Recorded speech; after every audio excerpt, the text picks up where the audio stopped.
dumbest thing of Only the left could have a fake Pocahontas, a fake Spanish person, and you've got like people that are pretending to be black too. You've got Rachel Dollar. Only the left. It's really bizarre.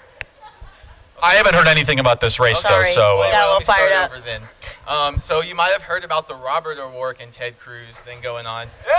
And so two things that I'm not a big fan of Robert O'Rourke's is that the abortion and the immigration thing. And for abortion, I definitely think that unborn or not, like, I have such a high regard for life and all that, and I think that it's just inherently wrong and evil. And I look at, you know, the born and the living, thinking of like immigrants who are living in America right now, and we're you know, deporting them and everything. And I think we're making good efforts towards fixing that right now. But I'm talking about like right now, like I have such a high regard for life when I'm talking about abortion. But at the same time, there's like families that are being sent away from America that want to live like a better life. And so I would like to know, like, what would you guys think about that? The families that are being sent away? The families that are being sent away. Wait, but you do know we have a legal process. It's always like, it amazes me. Do you know there's a legal process to get into America? Mm-hmm. Right? Many people follow it. It's actually an insult to people that waited in line, you know, who waited 10 years, like some of my aunts and uncles that came from Dominican Republic and cousins who waited 10 years for their citizenship.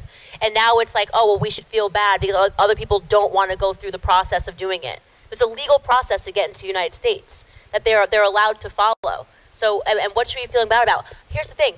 I am a big believer that we should help them fix their own countries, right? I'm pro fixing your country.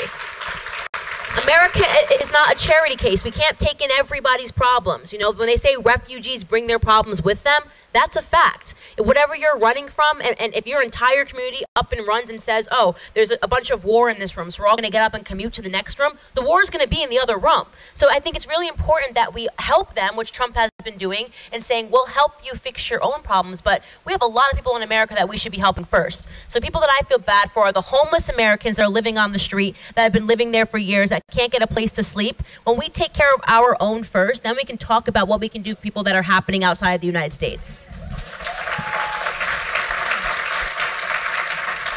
I want to draw attention to your shirt.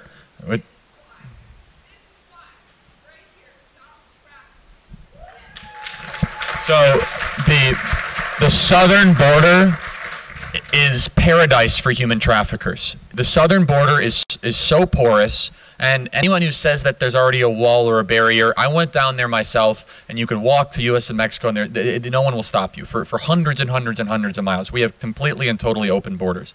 And the amount of human trafficking that happens on the southern border is incomprehensible, and it is evil. And it is evil not to wall off the southern border to disallow, the sort of, not only that, the MS-13 members, the drugs they bring across, the guns, so on and so forth. And stop believing that they're actually escaping a life that's so terrible. They just want a better one. Okay, we learned that with the girl on the Time cover when everyone was up in arms because she was crying. And then you actually learned when the father of that child, you guys remember her crying when it was all the illegal separation week for the left, and was crying. The father spoke out and said, yeah, no, I don't know why the mom left. I guess she just wanted a better life, but I have a job here. I have a job here, and I think he was in Honduras or Guatemala.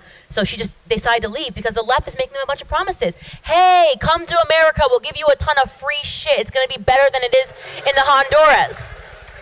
You know, that's why they're getting up and coming, not because necessarily have a life that's unbearable there. And as I said, you want to see unbearable?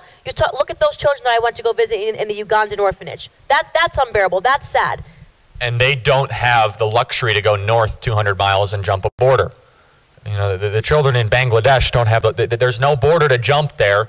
And so from the left love to talk about fairness, which is a bunch of crap, okay? They don't care about fairness. They care about votes. And if they really cared about fairness, they would say, no, it's not fair to the people, as Candace said, that had to wait decades. And again, it is so ridiculously hard to be a legal immigrant in this country, and it's too hard. I mean, we should make it easier to be a legal immigrant and nearly impossible to be an illegal immigrant. I mean, it's not... And it should be pointed out that only the left can tell us every single day that we are the most racist, sexist, misogynist, horrible country in the world, and yet insist that we let everybody into it. It's so horrible here. Why? Come on. Open borders. Wait, I thought this place is horrible. Don't you care about these people? If this place is horrible, why do you want the caravan to come? Sorry, we sort of over-answered your question, but you guys a little Thank you so much. We want to get to a couple more. Thank you.